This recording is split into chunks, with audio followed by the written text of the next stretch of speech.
Salut à tous et bienvenue pour un nouvel épisode des Superphysique Podcast. Je suis Rudy, cofondateur du site superphysique.org consacré à la musculation sans dopage que j'ai co-créé en septembre 2009 et sur lequel vous pouvez retrouver des milliers d'articles, des vidéos et des podcasts afin de vous éviter de faire les mêmes erreurs que moi et ainsi d'éviter de perdre du temps.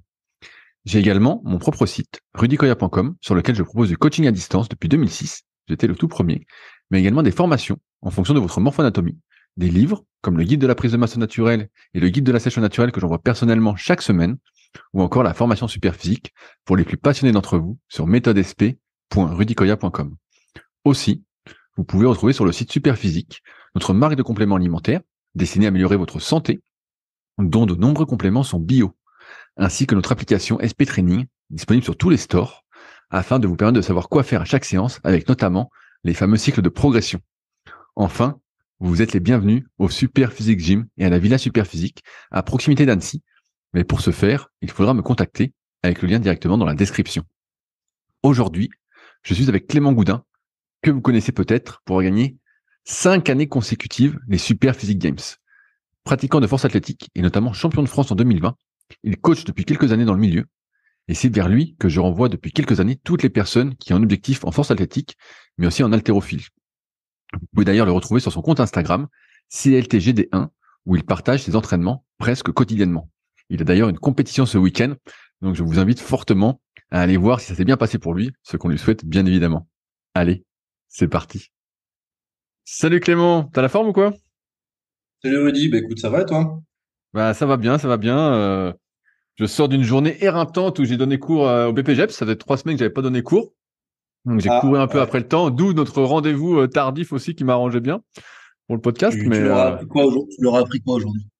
Mais justement, c'est un sujet que je voulais aborder avec toi. On a parlé des cycles de progression. Donc je leur ai montré Ouais, comment progresser en fonction de son niveau. Et on a parlé notamment pour les pratiquants avancés et pour les power du cyclage au RPE. Tu te souviens, d'accord. il y a quelques années, je t'avais contacté pour comprendre justement comment fonctionnait l'entraînement à haute fréquence, comment on pouvait s'entraîner Oui. autant. Et tu m'avais bien aidé justement sur cette notion de RPE, dans le sens où tu pouvais faire, je dis une connerie, mais pour l'exemple, du coucher 4 fois par semaine, mais pas à la même intensité, Ouais. pas en forçant pareil à chaque fois. Et donc de ça, j'en avais dérivé quelques cycles que je t'avais partagé, je crois. Je me souviens peut-être Ouais, je me souviens, tu avais fait un en, article, tu m'avais envoyé des trucs. voilà, en Excel, j'avais fait des trucs pour la formation super physique. Et donc, je leur ai appris ça en bonne partie. Donc, puis après, je les testais pour savoir s'ils avaient bien compris ce que je leur racontais. Mais c'est vrai que l'entraînement power, c'est carrément une autre logique que l'entraînement bodybuilding. Et donc, c'est un sujet que je Ah voulais aborder ben, avec toi, notamment cette complètement, histoire ouais. de RPE, tu vois. Bah, après, au-delà du RPE, c'est plutôt la notion de fréquence. C'est comme en force, on cherche à entraîner des mouvements et pas des muscles. L'objectif, c'est de d'optimiser et d'automatiser ton mouvement pour qu'il soit toujours le mieux possible, qu'il soit parfaitement maîtrisé, en fait, que le schéma moteur il soit vraiment ancré et que du coup, tu sois le plus efficace et le plus efficient, aussi bien au niveau technique, mais même au niveau de la coordination musculaire, de la manière dont l'information elle arrive de la cellule, enfin du motoneurone jusqu'au muscle, etc. Et en fait, pour avoir ça, faut beaucoup répéter le mouvement. Et c'est pour ça qu'on cherche plutôt à avoir une grosse fréquence sur les mouvements.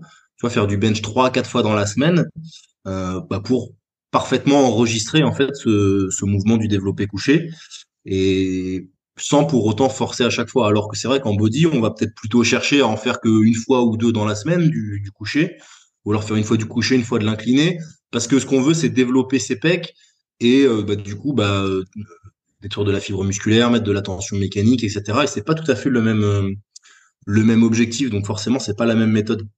Ouais, non, mais c'est ça dont je voulais parler, parce que c'est vrai que quand tu fais de la muscu pour prendre du muscle, tu veux, entre guillemets, utiliser tes muscles. Tu veux que le facteur limitant, ce soit tes muscles. Alors que pour la force, moi, je me souviens, il y a très longtemps, Michael Gandhi m'avait dit, la prise de force, c'est une adaptation nerveuse, mais on pensait pendant des années que cette adaptation nerveuse, elle était rapidement finie. Je sais pas si tu te souviens du schéma avec les 3 ronds d'unité motrice, je sais plus de qui c'était, Ouais. mais qui disait, voilà, au début, tu utilises pas beaucoup de fibres et pas en même temps, puis après, tu utilises plus de fibres un peu en même temps, et après, ta marge de progrès, c'était de prendre plus de muscles. Sauf qu'on s'est aperçu que Ouais, finalement, il y avait une marge de progrès nerveux bien plus importante. ouais, la marge de progression nerveuse elle est bien plus importante. Bah tu le vois, tu vois, moi par exemple, ça fait 9 ans que je fais des compètes de force. J'ai toujours été en moins de 93. Physiquement, bon, je suis peut-être un peu plus dense maintenant, un peu plus de qualité musculaire et tout, mais physiquement, je me suis pas transformé. J'ai pas pris 10 kilos de masse musculaire. J'ai pris très peu de masse musculaire en fait. Mais par contre, mes perfs, elles ont vraiment augmenté. Donc, c'est vraiment que l'aspect technique, optimisation des leviers, parce qu'il y a des choses qui ont peut-être un petit peu évolué dans dans l'optimisation des leviers, dans comment je fais mon bracing, par exemple, comment je fais toutes ces choses-là. Mais le gros de l'évolution, en fait, c'est de l'adaptation nerveuse et c'est pour ça ouais, que la fréquence, elle est importante, mais que de bien gérer tes intensités, c'est important aussi parce que si tu vas jamais sur de l'intensité, quand je dis de l'intensité, tu vois, ça est sur des 1 rep, des 2 reps, des 3 reps un petit peu lourdes, tu crées quand même pas beaucoup d'adaptation nerveuse. Donc il faut bien le doser, mais il faut quand même y aller de temps en temps, quoi. J'ai vu qu'ils avaient changé les règles au développé couché dernièrement. Ouais. Qu'est-ce que est-ce que tu peux nous partager quelle est cette nouvelle règle et qu'est-ce que tu en penses de cette nouvelle règle? Moi, forcément, je suis plutôt pour, mais toi, en tant que powerlifter de Bah compétition, alors, qu'est-ce que tu en penses? euh, sur le fond de la règle, c'est-à-dire limiter les pontages excessifs, je pense que c'est une bonne chose dans la mesure où, dans certains cas, ça devenait illisible pour le grand public. Et si tu veux développer une discipline, il faut qu'elle soit lisible et compréhensible. Et c'est vrai que dans certains cas, ça ressemblait plus du tout à un développé couché pour le grand public, ça marchait pas. Et puis même, il suffisait de voir dès qu'il y avait un record du monde qui était battu par quelqu'un qui pontait beaucoup, bah tout de suite c'était un tollé sur les réseaux sociaux. Tu avais 500 commentaires négatifs en disant que c'était de la merde. Donc je dis pas qu'il faut toujours écouter les commentaires négatifs sur les réseaux sociaux, mais des fois, quand il y a un grand nombre de gens qui disent certaines choses, c'est peut-être qu'ils ont peut-être pas totalement raison, mais au moins partiellement raison. Donc, je pense qu'il faut aller faire quelque chose. Après, je pense quand même que ce qui a été fait, c'est particulièrement merdique dans la mesure où c'est impossible à juger. Enfin, moi, en temps réel, je sais pas comment l'arbitre il peut juger d'un truc comme ça. Et, alors donc pour ceux qui connaissent pas, euh, maintenant il faut que la partie la plus basse, donc comme vous êtes avec la barre au niveau de la poitrine, faut que la partie la plus basse du coude soit à la même hauteur que l'articulation de votre épaule. Mais est-ce qu'on compte la D'accord? partie basse du coude comme quelqu'un qui aurait des gros triceps, il a moins à descendre? Bah voilà. Alors là, c'est là toute la magie du truc, c'est qu'en fait, quelqu'un qui a des triceps énormes, bah tu vois presque pas son coude en fait. Donc t'arrives pas bien à juger. Mais de la même manière, le l'articulation de l'épaule, c'est avec la position hyper rétractée, plus le banc qui est un petit peu mou et tout, avec le t-shirt et tout, en fait, tu la vois pas réellement l'articulation de l'épaule. Et selon la masse musculaire du mec, à part imaginer que ça va être à peu près là, bah c'est pas évident. Et moi, j'ai énormément de mal à lire le truc. Alors après, je suis pas arbitre, hein, mais j'ai énormément de mal à lire le truc. Et sur les premières compétitions qu'il y a eu, donc c'est en vigueur depuis le 1er janvier, il y a eu 3-4 compétitions là, dont les championnats de France de développé couché. Et il y a eu beaucoup d'inégalités dans les jugements quand même. Tu vois, par exemple, il y a eu une compète à La Réunion, c'était une boucherie, ils ont mis des rouges à tout le monde, même à des mecs qui descendaient le coude super bas, mais c'était pas assez bas pour eux, tu vois. Parce que tu as certains arbitres qui confondent un petit peu avec la règle au squat, où là tu dois casser la parallèle. C'est Bien pas du sûr. tout la même règle. Et c'est un petit peu le flou artistique. Alors ça va sans doute se réguler avec le temps, hein, comme chaque fois que tu as une nouveauté. Mais moi je suis un petit peu sceptique sur la mise en place du truc, d'autant plus que vu comme c'est le seul qui peut vraiment en juger, c'est l'arbitre central, et que les arbitres latéraux peuvent pas en juger. Or, bah, si tu as un rouge de l'arbitre central et deux blancs des arbitres latéraux, ta barre, elle est validée, même si tu fais une demi-amplitude. Et ça fait du coup beaucoup trop de choses à regarder pour les arbitres. Parce qu'il faut regarder les pieds, il faut regarder les fesses, il faut regarder si tu respectes bien les ordres, il faut regarder l'écartement des mains. Enfin, il y a énormément. Du coup, maintenant, il faut regarder l'amplitude. Ça fait quand même beaucoup de choses à regarder pour les arbitres. Et moi, j'ai peur que, bah, vouloir être partout, ils finissent par être nulle part et que du coup, ce soit vraiment très aléatoire sur le développé couché. Mais bon, on Ça me fait verra. penser, tu sais, je sais pas si tu as connu, mais à l'époque, la claque au développé couché, Ouais, c'était ton entraîneur ou un copain qui te donnait la claque.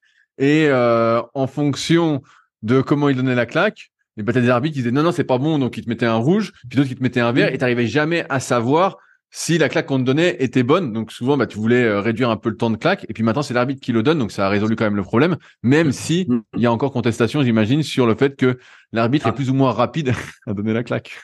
en fait, en théorie, après l'arbitrage, ça reste de l'humain, donc bah, l'humain, il est faillible par définition. Mais en théorie, la règle, c'est que quand la barre est stable, tu dois avoir le signal de départ. Mais bah, des fois, tu as des arbitres qui sont plus ou moins carrés là-dessus. Il y en a certains qui, même si t'es normalement, ça peut durer une demi-seconde, la claque. Si tu es stable tout de suite, tu as l'ordre tout de suite et la claque, elle est très courte.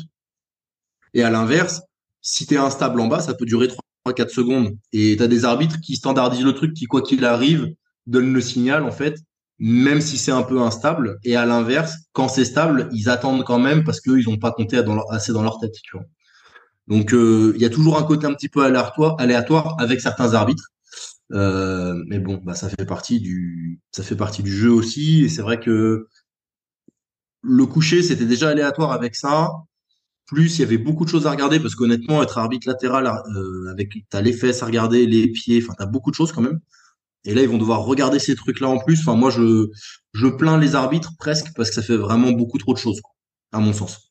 Ouais, mais ça va peut-être faire, comme tu dis, des rouges, donc des non-homologations de barres, en fait, Mm. assez importantes, quoi. Ouais, mais après, c'est le côté un petit peu inégalitaire du truc, c'est que bon, bah là, il y avait les championnats de France de développé couché, donc j'ai suivi rapidement un peu ce qui s'est fait. T'avais des athlètes sur place? Ouais, j'avais une seule athlète seulement en Master 1 qui a gagné, du coup, qui a validé son ticket pour les championnats d'Europe. Mais j'avais qu'une athlète, j'ai pas beaucoup de benchers. Euh, et ouais, donc du coup, dans ce que j'ai vu, il y a des personnes, bah, ça a été validé. Je me disais, ouais, ça me paraît un peu haut pour que ce soit validé. Et il y a des personnes pour qui ils ont mis des rouges. Bah, je trouvais que c'était dur un petit peu de mettre des rouges là-dessus. Donc, bon, on verra avec le temps comment ça va évoluer. Et puis, bon, il faut aussi que les arbitres se familiarisent avec la règle. Mais je sais qu'à Montpellier, il y avait eu une compète, ça a été la boucherie. Et à La Réunion, pareil, c'était la boucherie aussi. Donc, on verra. Ouais, je me souviens qu'à un moment, on parlait même, donc pareil, ça fait peut-être plus de 10 ans, comme je suis plus dans le milieu, mais d'interdire le dos rond au soulevé de terre. Il y avait eu ce truc-là, Ouais, mais ils n'arrivaient pas à le mettre en place, parce que là, c'était vraiment de l'évaluation. Tu sais, non, mais celui qui c'est était la impossible. ceinture, tout ça, tu vois encore moins si la personne est dos rond ou pas, mais c'était une Ouais, des puis idées. Doron, ça veut tout dire et rien dire, tu vois. Et moi, je pense quand même que à un moment donné, faut pas. Enfin, un sport, il faut le cadrer, etc., qu'il y ait des règles, mais il faut aussi que ton sport il vive un tout petit peu. Parce que si t'es trop dos rond, au final, ça te favorise au démarrage, mais ça te dessert énormément au moment du verrouillage. Donc, l'un dans l'autre, même pour les athlètes, euh, au-delà d'une certaine extrémité, il n'y a pas de réel intérêt à avoir un dos méga, méga, méga rond, tu vois. Donc, je pense que c'est le genre de choses qui se régulent plus ou moins d'elles-mêmes, tu vois, dans le cas du dos rond soulevé de terre. Mais après, là, en ce moment, il y a un gros débat sur les positions de barre au squat, tu sais, les barres trop basses ou des Ah, trucs les comme barres. ça. Oui, oui, j'ai vu que ça faisait débat effectivement. Mais bon, il y en a, ils mettent la barre vraiment très, très, très, très basse, hein. Là, des C'est fois, ça. je vois le Ouais, truc. après, Je dis, c'est franchement. Bah, après, il y a pas de réglementation, donc forcément, mais c'est quand même en fait, hyper bas. t'as pas de réglementation sur la position de la barre, mais par contre, tu as une réglementation sur l'inclinaison du buste. Et C'est quoi la réglementation sur c'est-à-dire que, l'inclinaison du buste? bah alors, c'est là où c'est le bordel, c'est que il y a marqué l'athlète ne doit pas être trop cassé en avant Ouais, ça veut avant rien d'avoir dire. le signal. Ouais, ça veut rien dire. Voilà, donc pas trop cassé en avant. Peut-être que toi, tu vas juger que, je sais pas moi, à 10 degrés, c'est trop, et que moi, je vais juger que c'est à partir de 20 degrés que c'est trop, tu vois.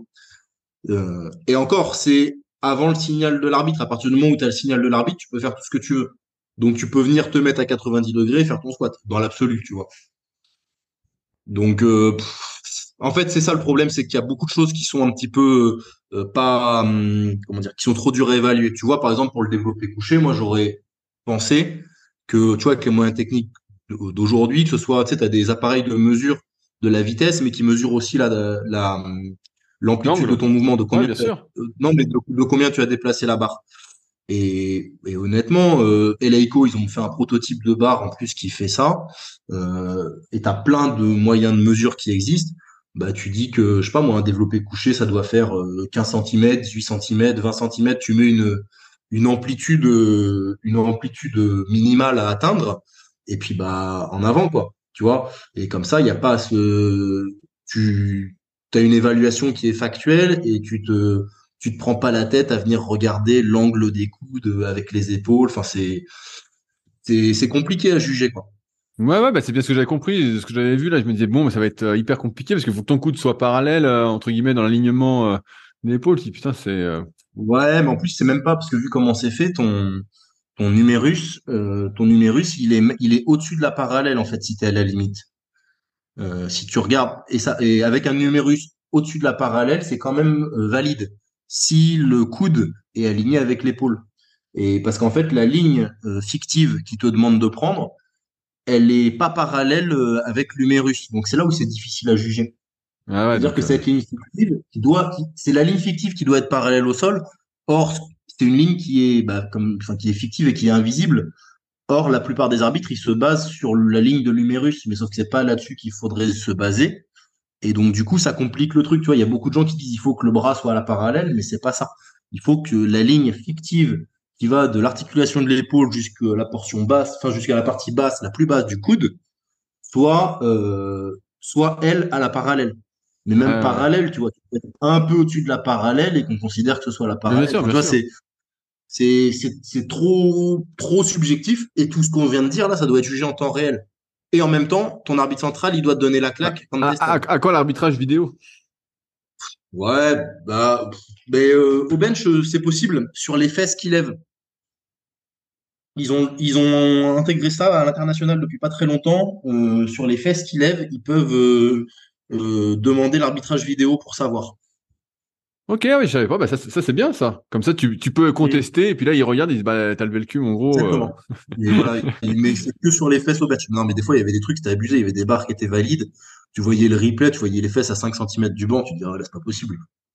Ouais, mais il y avait aussi ce débat. Moi, je me souviens que des fois t'avais le bas du bas de la fesse qui touchait quoi, et c'était tendancieux. Est-ce que c'est toujours comme ça? Alors, dans le règlement, comme il est écrit, c'est toujours comme ça. Dans ce qui est demandé aux arbitres internationaux, c'est un peu réévalué, mais sauf qu'il n'y a rien qui a été réécrit. Donc, je sais pas exactement ce qu'il en est, mais a priori, ça va être un petit peu revu pour que justement, quand tu es vraiment que sur la partie basse de la fesse, tu vois, insertion un peu presque de l'ischio là, et du bas de la fesse, que pour quand tu es juste sur cette partie-là, ce soit pas valide en fait. Ok, ouais, parce que je me souviens que ça, pareil, c'était des fois il y en a qui faisaient replacer les arbitres, faisaient replacer les athlètes, ils disaient bah non les fesses touchent pas, alors que bon c'était un débat, c'était encore une fois ouais. Ouais, mais c'est là où toi qui es prof en BPGEPS, où commence la fesse? Bah voilà, bah ça dépend des individus. Ouais, ça débrouille. Voilà. Alors, on va dire sur une morpho-anatomie lambda, tu vois. Est-ce qu'on dit que la fesse, ça commence à son insertion? Voilà, Alors, ouais, parce sa que terminaison. l'insertion distale du fessier, elle est quand même très très loin, tu vois.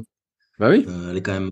Donc, si ça commence à ce niveau-là, bah, quand tu es sur l'ischio, finalement, quoi, quand c'est l'ischio qui est au contact, finalement, ton insertion de la fesse est aussi au contact. Bah oui, Donc, oui, est-ce que le muscle à l'insertion ou est-ce que le muscle, on considère le milieu du muscle, par exemple?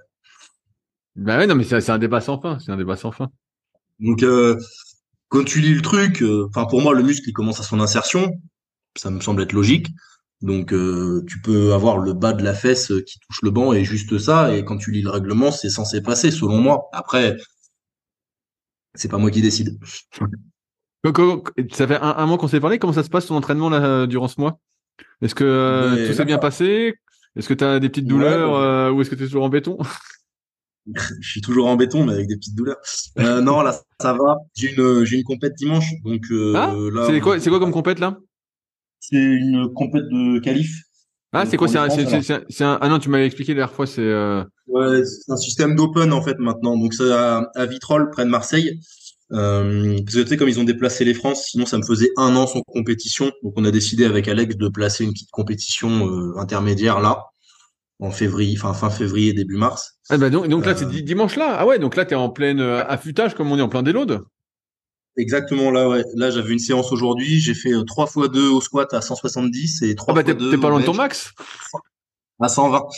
Ouais, bah, du 70% en doublé, quoi. Donc, c'est la séance, tu mets 45 minutes pour la faire, tu mets plus de temps à t'échauffer.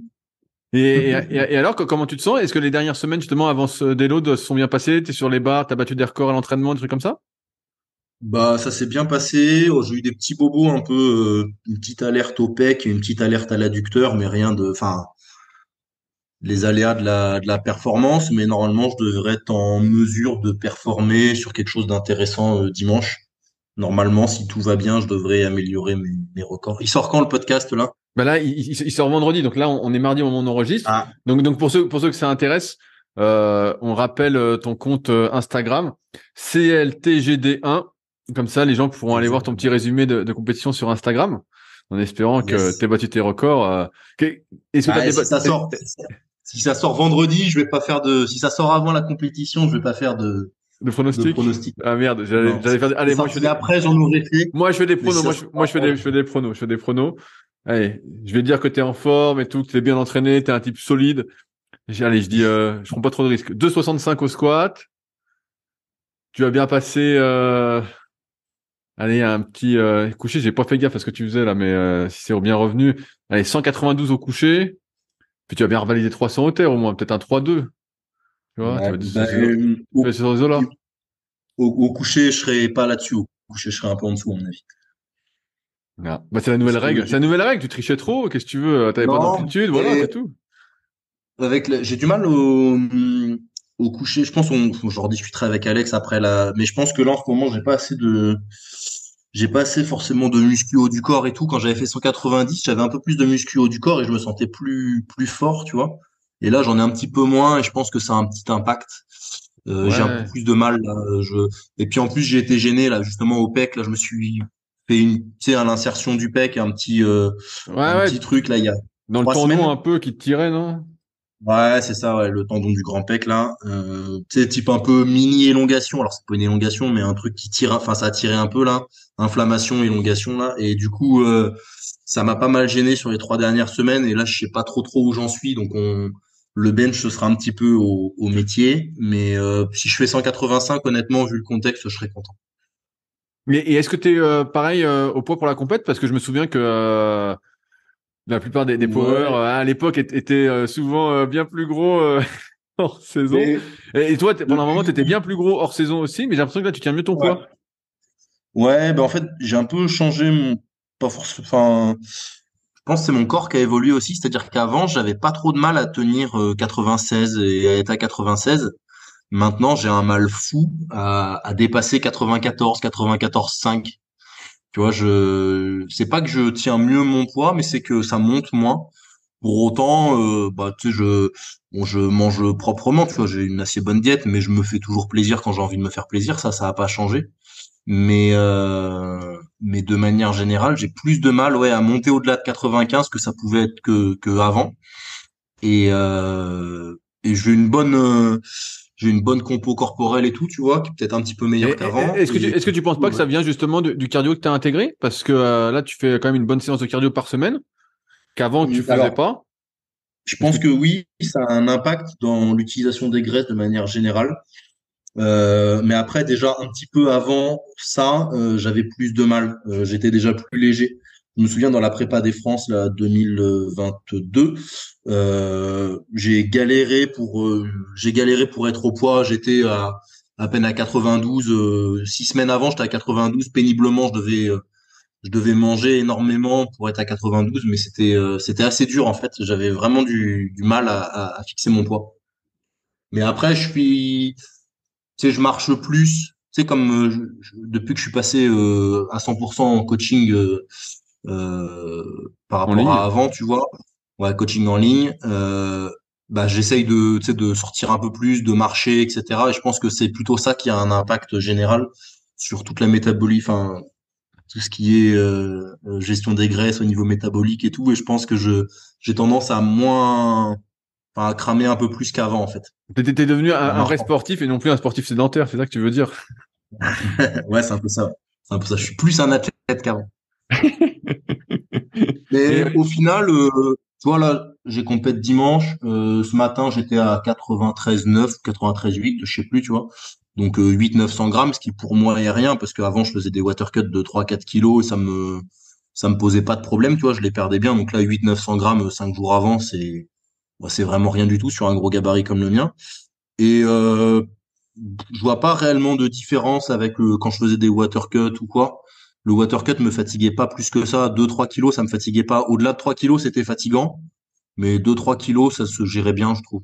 mais est-ce qu'on peut faire un petit point justement sur ce water cut parce que pour ceux qui connaissent pas, pour moi, et tu me corriges si je me Terry trompe, Master. mais ça vient des combattants de MMA qui sont souvent largement au-dessus de leur catégorie, mais qui pour la Ouais, compète justement vont perdre le maximum, vont se déshydrater à fond pour arriver sur la balance au poids, et le lendemain ils vont reprendre une dizaine de c'est ça. kilos. Et j'ai l'impression que ça a dérivé en power. C'est vrai que je te parlais de ça aussi, avec Mm. notamment des personnes qui perdent des fois 5, 6, 7 kilos et donc parfois qui se foirent sur la pesée. Comment ça fonctionne exactement? Bah, alors, il y a une différence assez importante avec le MMA. C'est que le MMA, t'as pesé les 24 heures avant.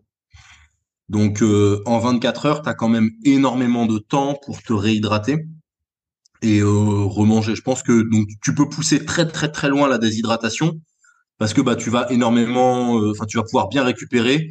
Et effectivement, bah, il y a l'exemple de Conor McGregor une fois qui avait repris 8 ou 9 kilos, je crois, quasiment en 24 heures. Euh, mais pour un power, dans la mesure où la pesée elle est 2 heures avant la compétition, en 2 heures t'as pas le temps de te réhydrater autant, donc tu peux pas pousser aussi loin la déshydratation. Et c'est pour ça que je pense qu'il faut pas dépasser, moi, enfin ça c'est mon avis, il faut pas dépasser 3 ou 4% de ton poids de corps en termes de cut, sinon ça peut avoir un impact assez négatif sur ta réhydratation et du coup sur tes performances. Jusqu'à 3 ou 4%, ça va. Alors après, un mec qui cut pour être en 120 kilos, forcément il va t'annoncer des 4 kilos, mais pour lui 4 kilos c'est pas pareil que 4 kilos chez une moins de 47, tu vois.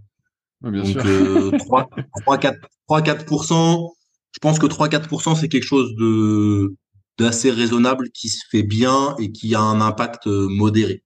Comment tu, Et comment après, tu, comment tu le fais en pratique? Tu te mets dans un bain chaud, dans un ouais, sauna, et puis tu bois pas? ouais, alors en fait, en pratique, tu as toute une période avant la compétition c'est ce qu'on appelle un water load. Donc en fait, tu vas te charger énormément en eau et en sel, tu vas beaucoup boire et consommer du sel pour faire un maximum de rétention d'eau.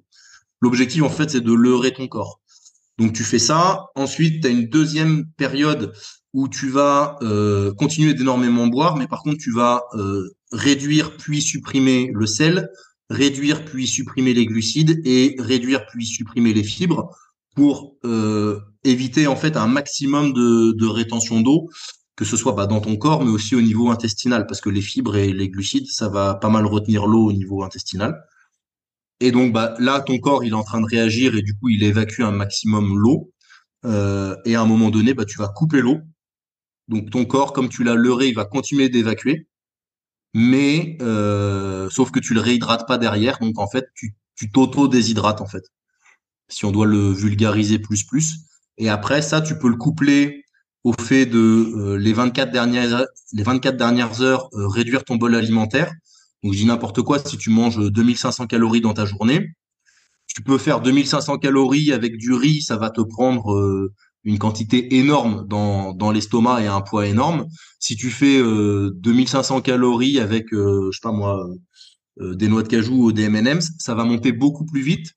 Les Ouais, calories peut-être vont pas des monter très M&M's. vite. T'en as certains qui font ces phases-là avec beaucoup de junk food en fait, pour avoir énormément de calories, énormément de glucides aussi. Et en fait, ils ont leur total calorique, mais avec des aliments qui ont un faible poids. Donc en fait, tu as tes 3000 calories, t'es pas en déficit, et donc du coup, t'as pas de réelle perte de forme. Mais par contre, t'as 1 kilo de moins au niveau intestinal. Donc, C'est tu marrant. peux. Est-ce que c'est un prétexte pour certains pour manger de la junk food, justement? Ah, je ne me prononcerai pas sur la question. Ah putain, c'est le Mais cas. oui, Ah merde. il y en a certains, oui. Bah après que tu, moi je sais que tu vois par exemple quand j'ai des trucs comme ça, le dernier pas ça peut arriver, tu vois que du coup je réduis un petit peu, je garde du riz et des aliments normaux, mais je les réduis. Mais par contre tu vois pour faire monter un peu le total calorique, Par exemple, moi j'aime bien utiliser de la crème de marron parce que c'est très calorique. Tu prends 3-4 cuillères à soupe de crème de marron, bah en fait, tu fais exploser ton total calorique, mais avec 3-4 cuillères à soupe, ce qui est Et, pas énorme. tu sens pas que quand tu manges gras comme ça, moi je sais que si je mange très très gras, même si je mange beaucoup de graisse aussi, mais si tu manges beaucoup de gras d'un coup, tu sens que ton cœur bat un peu différemment? Non, moi T'as je pas vois de pas de différence? réelle différence. Et à la limite, s'il y a enfin, bon, maintenant j'ai plus besoin de faire tous ces trucs vu que je suis plus léger, mais quand je faisais des gros water cuts, ton cœur, tu sens qu'il bat un peu bizarre quand il te reste du poids à la fin, que tu es déjà déshydraté et que tu dois faire des bains chauds ou des choses comme ça pour faire de la sudation et finir de perdre le poids. Tu vois, si tu chauffes un petit peu la machine euh, en étant euh, en étant déshydraté, là tu peux avoir quand même le cœur qui peut s'emballer un peu plus, tu vois. Mais sinon, non, sur juste l'alimentation, moi personnellement, je vois pas de différence. Après, ça reste des protocoles qui sont pas forcément hyper sains pour le corps. Et là, on parle pas de santé, on parle pas de comment dire de qualité physique, enfin de pour avoir un beau physique ou ce genre de choses. Là, on est vraiment sur se débrouiller pour faire le poids dans un objectif de performance et d'une catégorie de poids. Quand vous êtes un compétiteur et que vous n'avez pas grand-chose à jouer au sens podium ou au sens minima ou au sens qualif, etc., etc., c'est pas la peine de vous infliger ce genre de choses pour être au poids et, euh, et ensuite faire une compétition. Il vaut mieux, à la limite, éviter de faire plutôt, surtout quand pour les débutants, éviter de faire ce genre de protocole et construire petit à petit vos performances en étant dans une catégorie de poids où vous êtes à l'aise. Et ensuite, dans un objectif de performance, plus tard, effectivement, on peut aller sur ce genre de protocole, mais il faut que ce soit quand même bien maîtrisé et c'est pas à prendre non plus à la légère parce que c'est pas totalement anodin pour le corps de faire ce genre de protocole. La dernière fois, on avait parlé un peu de l'entraînement respiratoire et tu te posais des questions sur l'intérêt pour la force. Tu étais à deux doigts de Mmh. tester. Est-ce que tu as eu le temps, est-ce que tu as eu Ouais. le temps de tester durant ce mois ou c'est encore en Non, projet? non, je t'avais dit que je regarderais un peu quand je rentrerai de la Réunion et bah là je suis rentré, mais que je m'en occuperai essentiellement après la compétition parce que là, comme je suis rentré début février, et que ma compète a été le 26, ça me laissait à peine 3 semaines pour lancer le truc. Donc je vais profiter de la période du début de préparation après. Parce qu'en fait, là, après la compétition, je pars à Budapest pour les championnats d'Europe Master. Je vais coacher là-bas. J'ai 3 athlètes qui tirent aux championnats d'Europe. Et quand je rentrerai de Budapest, là, je relancerai la prépa pour les championnats de France, le travail avec Training Therapy toujours en parallèle. Et là, je m'intéresserai un petit peu plus à ça et je démarrerai les protocoles d'entraînement respiratoire à ce moment-là. Ah, non, mais je titille parce que moi, comme toi, mais j'aime bien, je regarde beaucoup de choses, notamment sur l'entraînement en endurance en ce moment. Puis comme je découvre toujours plein de trucs, comme je suis un peu nouveau dans le milieu, je me dis, ah, faut que je teste ça, faut que je teste ça. Et en fait, j'ai une to-do list Ouais. qui fait que s'allonger. Et à la fin, je me dis, bon, finalement. Et hier, justement, je faisais un podcast pour un nouveau podcast que je vais bientôt sortir. Et le gars me disait, mais en fait, lui, il appelle ça la règle des 95-5. Il dit, bah, tant que tu restes simple, les bases de l'entraînement, bah, même en muscu, hein, t'atteins Mm. 95% des résultats en faisant des choses simples. Et les 5 derniers pourcents, bah voilà, c'est les trucs où tu vas les grappiller, les gains marginaux, dans lesquels peuvent s'inscrire peut-être l'entraînement respiratoire pour la force. Ouais.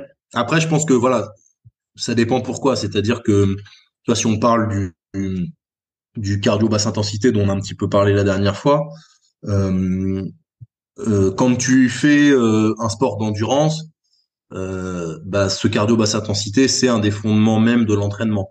Quand tu fais un sport de force, je pense que ça fait partie des 5%. Alors après, je dirais pas que ça fait partie euh, je dirais pas que je mettrais pas 95 5 5. quand même sur ce genre de sport. Enfin, ça dépend pourquoi. C'est-à-dire que est-ce qu'on considère que faire un cardio basse intensité, ça fait partie des fondamentaux? Je pense quand même que oui, parce que ça te permet d'être en bonne santé. Et tu disais tout à l'heure là pour rigoler, t'es devenu un vrai Sportif. athlète et pas un athlète sédentaire. Ouais, un vrai sportif et pas un sportif sédentaire. Mais je pense que c'est important pour être, enfin, d'être d'abord un athlète et ensuite, quand vous êtes un athlète, de éventuellement vous spécialiser dans quelque chose. Et ça, avoir un cœur qui fonctionne bien, avoir un métabolisme de gestion des graisses qui fonctionne bien, etc., etc. Pour votre santé, c'est primordial. Donc, ça fait partie pour moi des basiques et des fondamentaux de l'entraînement. Après, je te rejoins tout à fait. Avant d'aller acheter du CBD ou je sais pas quoi, assurez-vous de vous coucher toujours à la même heure, de respecter un peu vos cycles circadiens et de manger comme il faut et d'avoir une chambre où il fait bien noir. Enfin, d'être sur les fondamentaux de la récupération avant de se dire je vais faire mon cardio avec mon truc à telle fréquence, à tel rythme cardiaque. Enfin, tu sais, de faire tous les trucs au poil de cul alors que les fondamentaux qui sont bien dormir, bien manger, bien s'hydrater, pas trop stresser sont pas respectés. Ouais, mais, bah, je te rejoins évidemment parce que moi, comme je te dis, je regarde pas mal de trucs d'endurance et en ce moment, la mode, c'est de mesurer, de s'entraîner en fonction de son taux de lactate, de sa lactatémie. Et donc, les Oui, articles pullulent sur le net, les différents capteurs de lactate sont de plus en plus chers, sont pas oui, donnés, forcément. sont pas donnés non plus. Et donc, pareil, t'es là, tu dis, mais c'est exactement ça qu'il me faut. Si je le fais pas, je suis pas professionnel, je vais pas progresser. Et finalement, on s'aperçoit que les bases de l'entraînement du moins en endurance, là on parlait de basse intensité, mais voilà, de savoir distribuer ces intensités sans avoir besoin de forcément les Mm. mesurer autre que par ta fréquence cardiaque, et ben ça suffit pour atteindre déjà un très très bon niveau et qu'il n'y a pas besoin d'aller plus loin que ça. Mais Bah, c'est vrai moi j'adore les données aussi, mais finalement souvent tu t'en sers pas, tu apprends des choses et tu dis bon, qu'est-ce que j'en fais? Est-ce que ça change ma pratique? Et sincèrement, trop de données, tu l'as donné. Et je pense que ça, c'est valable pour la force, mais c'est valable aussi, tu vois. Donc, tu parles des taux de lactatémie, tu as des mecs qui ont couru des marathons en moins de 2h10 sans contrôler leur lactatémie, tu vois. Donc, à un moment donné, faut, faut mettre les choses à leur place et je pense pas que ce soit, obligatoire de contrôler ta lactatémie pour forcément aller péter tous tes chronos. Et de la même manière, en force, il y a des gens, il y a une mouvance qui est à fond sur la data, tu vois, la data, le tonnage, j'ai fait tant de séries, tant de machins et tout, il faut que le tonnage soit au poil de cul, sauf que dans la vie réelle des gens, tu vas te dire bon ben là, t'avais tel tonnage, ça a très bien marché, ok, alors que là t'as tel tonnage, ça marche plus, on va t'augmenter ton tonnage. Bah non, peut-être que à tel moment il dormait très bien, il avait pas de stress et là il est en train de se séparer de sa gonzesse ou il a perdu son boulot. Et en fait, quand tu veux te concentrer à fond sur la data et que tu veux toujours corréler les infos que tu as à ce qui se passe, le risque, en fait, c'est de passer à côté de d'autres infos qui sont pas quantifiables, comme la qualité du sommeil ou le stress, et qui finalement sont beaucoup plus fondamentales que la lactatémie ou le tonnage.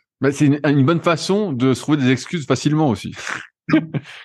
Ouais, ouais, ouais, mais c'est vrai. C'est vrai. Et tu parlais de sommeil. Il y a de plus en plus d'outils là pour mesurer le sommeil. J'en parlais avec mon pote David de Limitless Project, qui lui utilise le bracelet Whoop. Mhm. Est-ce que t'as regardé un peu des trucs sur le sujet ou pour l'instant tu te Ah fais bah, confiance et tu moi, penses que t'as bien dormi ou pas bien dormi le matin quand tu te lèves? exactement, exactement. Je me lève le matin, je me dis, oh, j'ai fait une bonne nuit ou oh là là, j'ai mal dormi. Ah Et merde, moi je pensais que non, je pensais que t'avais dépensé 480 € pour l'abonnement sur 2 ans pour pouvoir suivre ça de près, mais je suis déçu que tu sois pas dedans. franchement, alors encore une fois, tu vois, on va parler du sommeil, c'est très bien. Il y a des fondamentaux, d'accord? C'est ayez un bon plumard, d'accord? Il faut savoir qu'un lit, moi j'ai acheté un lit qui coûte très cher avec un bon sommier et tout, Est-ce que tu à as presque. un code sponsor pour le matelas? Non, non, non, non, non, non, non, j'ai pas de code sponsor pour le mettre. Non, mais j'ai acheté un truc, un bon sommier, un bon matelas, enfin tout top, tu vois. Et quand quand je dis aux gens, ça m'a coûté un peu moins de 2 000 euros, ils disent, oh là là, c'est hyper cher. Je leur dis, mais attends, j'y passe un tiers de ma vie au lit. Si j'y passe plus de temps que dans ma voiture. Ça choque personne que tu achètes une voiture à 20 ou 30 000 balles. Mais par contre, que tu achètes un lit à presque 2 000 euros, tout le monde est scandalisé.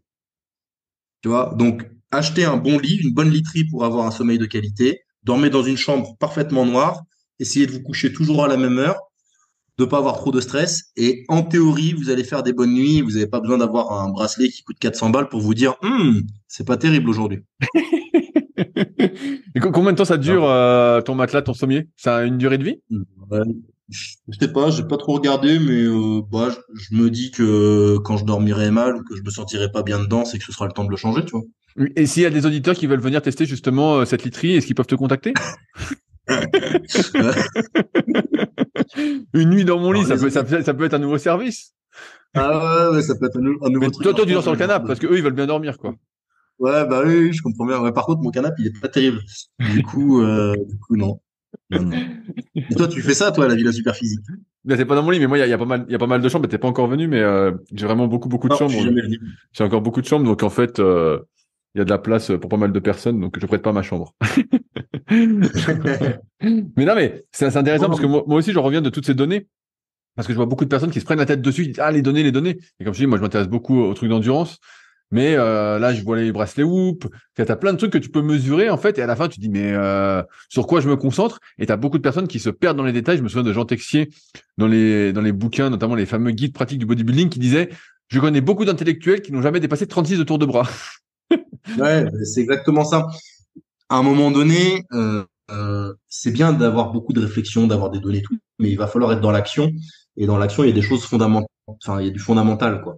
Tu vois, moi, par exemple, je ne compte pas mes calories. Je ne pèse rien. Il y a des gens qui, quand je leur dis ça, sont scandalisés. Alors, ils écouteront pas le podcast, mais j'ai des bons copains, des power, qui sont des fanas de tout peser, tu vois, et qui me disent, mais si tu pèses pas, c'est que tu manges pas bien, en fait, un peu, en gros. Mais honnêtement, mon poids, il est stable depuis presque 10 ans. Ma composition corporelle fait que s'améliorer. Je suis en bonne forme. Qu'est-ce que je vais aller me faire chier à tout peser tous les jours alors que bah, je sais parfaitement où j'en suis et j'arrive à me gérer. Est-ce que pour toi, ça ferait partie des gains vraiment marginaux de peser aujourd'hui? Ah bah alors dans mon cas à moi, oui, complètement. Dans le cadre, parce que moi, j'ai de la chance, j'ai été bien éduqué, on m'a appris à bien manger, ce que c'était que bien manger. Très jeune, comme j'ai fait un lycée hôtelier à la base, on avait des cours de nutrition et de diététique qui étaient quand même pas mal. Donc en fait, ce qui devrait être fondamental pour tous les jeunes à l'école, à savoir apprendre à bien manger, apprendre ce que c'est qu'une calorie, un macronutriment, un micronutriment et comment le corps fonctionne. Euh, Ça, c'est fondamental et on devrait l'apprendre à l'école et c'est pas le cas. Moi, je l'ai appris au lycée, tu vois. Donc en fait, depuis plus d'une quinzaine d'années, je sais parfaitement ce que je mange et tout. Et avec le judo, j'ai toujours eu des catégories de poids à gérer, etc. Donc en fait, au niveau nutrition, je me connais vraiment tellement bien que pour moi, je pense même pas que c'est un gain marginal. Je pense que c'est inutile. Si je voulais être dans un gain marginal, oui, ça serait d'aller chercher des petits micronutriments, peut-être que parce que tu sais, tu manges un peu toujours la même chose et des fois tu passes à côté de certains micronutriments. Ça serait ça le gain marginal. Mais pour moi, dans mon cas, je pense vraiment que peser, ça n'a aucune plus-value, à part d'avoir cette contrainte psychologique de devoir tout peser, quoi. Justement, là, moi, j'ai des copains qui sont un peu là-dessus en ce moment sur la micronutrition, qui se font faire des analyses de sang assez poussées, qui coûtent plusieurs centaines d'euros. Et sur ces analyses, ils Mhm. arrivent à détecter maintenant si tu manques d'un certain acide gras, si tu Ouais. manques de zinc ou de sélénium ou autre. Et je trouve ça hyper intéressant pour pousser justement un peu plus loin cette personnalisation de l'alimentation. Mais si je devais faire un truc, ça serait ça. Après, je connais un gars, Kenneth, que j'ai en coaching et avec qui je bosse sur certains de mes athlètes. Enfin, certains de mes athlètes l'ont, lui, en suivi, en plus de moi, le suivi. Et lui, il fait ça, il a été formé pour ça. Et effectivement, là, ça a une pertinence et ça a un intérêt. Mais encore une fois, je pense que là, pour le coup, ça, c'est marginal, mais potentiellement utile.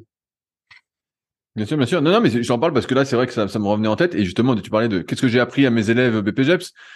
À chaque fois que je les vois, je leur demande, alors, est-ce que vous avez bien mangé et tout? Et ce matin, j'ai eu la chance d'avoir, on lui a trouvé un nouveau surnom, on l'appelait Michelin. Il a été au McDo ce week-end et il a pris 3 menus. Ah bah, Il a pris, impeccable. il a pris trois Impeccable. menus. Bon, ça, il a un bon physique, ce Michelin. Il est solide et tout. Mais je dis, putain, qu'est-ce que tu fais à aller bouffer 3 menus au McDo, quoi? Je dis, putain. Bah ouais, mais là, bon, après, je dis pas, moi, enfin, même si j'aime pas ça et tout, mais quand j'étais plus jeune, ça m'arrivait de manger au McDo. Tu vois, des fois, tu te fais embarquer, t'es avec des gens, t'es avec un groupe de personnes, Ouais, bien et sûr, bien sûr. tout le monde va au McDo, et bon, bah, moi, enfin, t'as pas envie d'y aller, mais bon, bah, tu vas pas dire, bah, aller au McDo, et moi, je vais aller manger tout seul à côté, tu vois, enfin, voilà. Bah, tu me prends une Mais, salade au McDo, c'est pas cher et il y a pas grand-chose. ouais, comme ça, tu sors, t'as mangé de la merde, et en plus, il y a pas de calories. Mais, non, Mais ouais, prendre 3 menus au McDo, alors après, c'est pareil, s'il fait ça une fois par mois, une fois tous les 2 mois, on va pas lui jeter la pierre, mais s'il fait ça Non, tous les non, mais week-ends, c'est parce que c'est ça drôle. va pas bien se passer. Moi, je trouve toujours ça drôle, tu sais, de la part de futurs coachs, donc qui sont assez motivés, tout ça. Des fois, de manger des saloperies comme ça, alors que le mec aurait pu se faire des Mm. burgers, ou tu vois, bah, il aurait pu, voilà, Mm. il aurait pu Ah faire un truc oui, plus sain. ça dépend. Après, si c'est lui qui, parce que tu vois, t'as des contextes des fois où t'as pas le choix. Moi, tu vois, quand des fois j'ai des tournois de billard et tout, tu te retrouves à manger dans des trucs, ou manger des trucs de merde. Euh, Quand sur un tournoi, t'es à la salle et que tout ce qu'il y a, c'est des sandwichs ou des trucs comme ça, bah bon, ben, tu le manges ton sandwich, mais c'est pas terrible. Alors, des fois, je me fais des gamelles, mais des fois, tu peux pas, ou t'as pas le temps, ou c'est compliqué. Enfin, tu sais, il y a toujours des aléas, et des fois, t'es coincé. Et bon, bah là, Bien sûr, il faut faut des faire au calories. mieux. D'ailleurs, ça C'est existe ça. toujours, les buvettes dans les compètes de force? Parce que moi, mon époque, c'était la compète de coucher, c'était bière, sandwich. Ouais, Je crois que la dernière fois, c'est tu en m'as dit train que ça existait plus. C'est fini? c'est en train de changer, c'est en train d'évoluer. Euh, Tu vois, par exemple, il y a eu une compète, il n'y avait pas de bière, du tout. Par contre, tu pouvais acheter des monsters par milliers et des bonbons Haribo, tu vois. Donc, je dirais pas que ça va dans le bon sens, mais pas totalement non plus. Mais après, je pense quand même euh, que tu puisses boire de la bière sur une compète de force, tu vois, parce que dans tous les événements sportifs, tu as une buvette avec de la bière, Bien sûr, non, sans mais bien exception. sûr. Tu vois. Donc, je pense pas que ce soit scandaleux que qu'il y ait de la bière.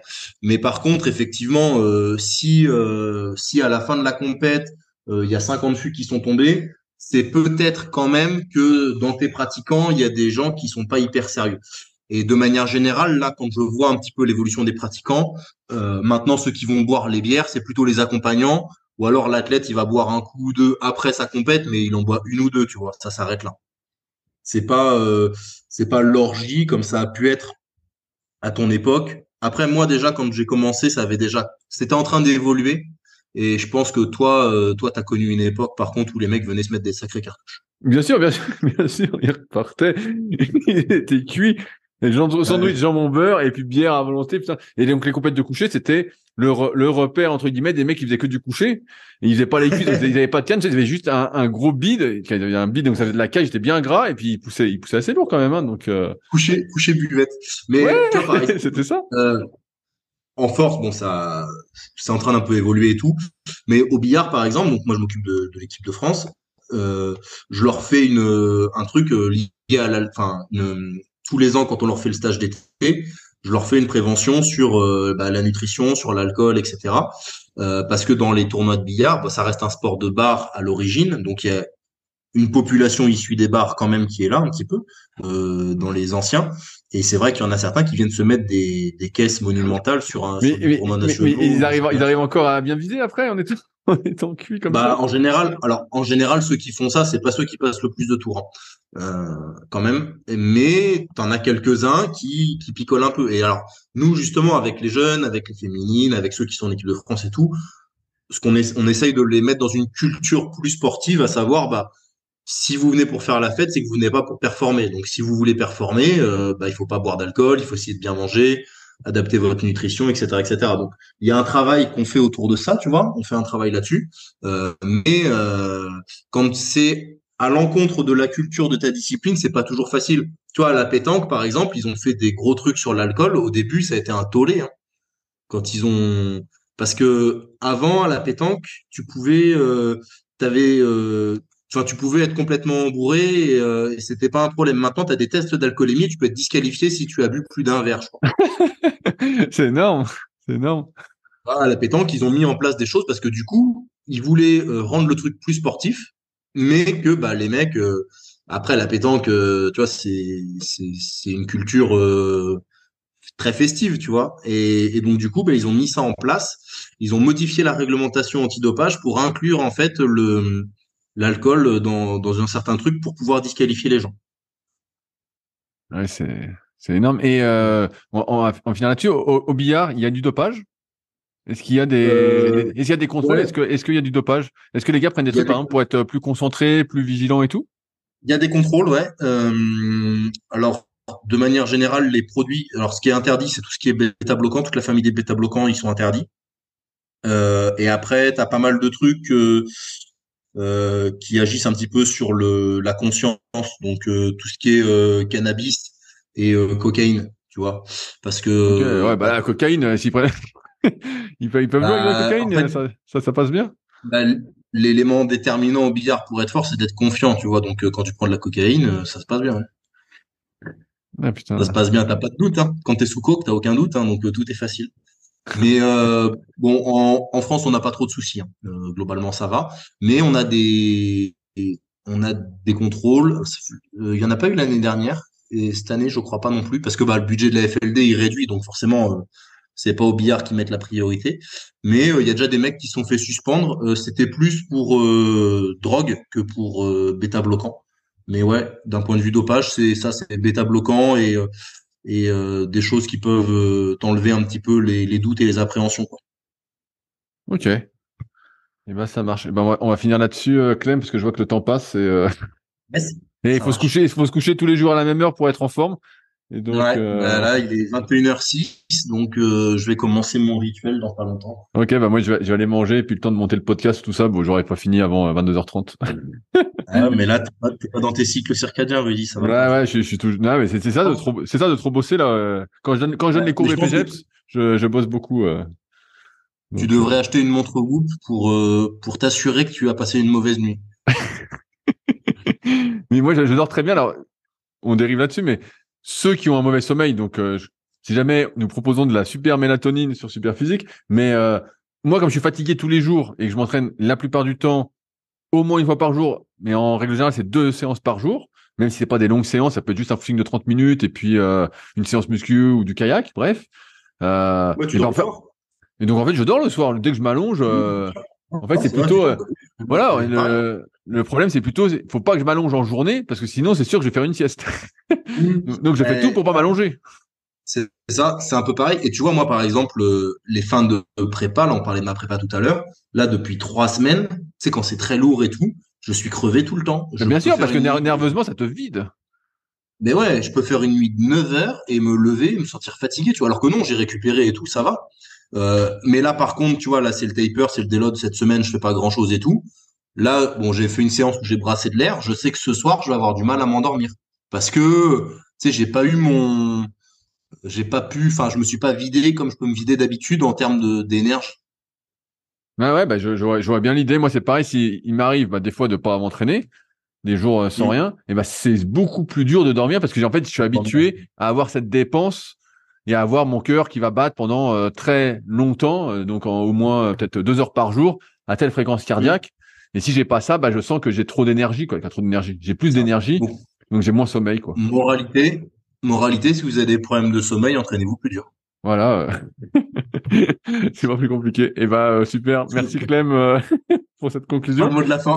Voilà. Et ben, de toute façon, si jamais, je rappelle, vous avez des questions, des commentaires ou autres par rapport à cet épisode, n'hésitez pas à les mettre dans l'espace commentaire, soit sur YouTube, soit sur SoundCloud, ou sinon vous pouvez directement m'écrire. Il y a tous les liens contacts de toute façon dans la description. Et puis vous pouvez contacter Clément, qui aura fait sa compétition en plus, donc on va suivre ça de près sur CLTGD1 sur Instagram. De toute façon, c'est en lien dans la description.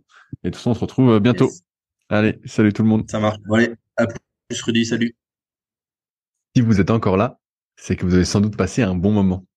Si vous avez des questions sur les sujets que nous avons abordés aujourd'hui ou que vous souhaitez nous en poser, ne vous priez pas, c'est avec plaisir dans la partie commentaires sur SoundCloud ou sur YouTube. Si vous avez des questions qui n'ont rien à voir avec les sujets abordés, par contre, cela se passe sur les forums Superphysique, qui sont les derniers forums de musculation du web et qui est également les premiers sur www.superphysique.org. Enfin, merci d'avance pour votre soutien, notamment à ceux qui laisseront des commentaires sur les applications de podcast, que ce soit Spotify ou Apple, avec évidemment la note de 5 étoiles sur 5. Je compte également sur vos partages sur les réseaux sociaux que je repartagerai avec plaisir. Sur ce, bon entraînement et à la semaine prochaine.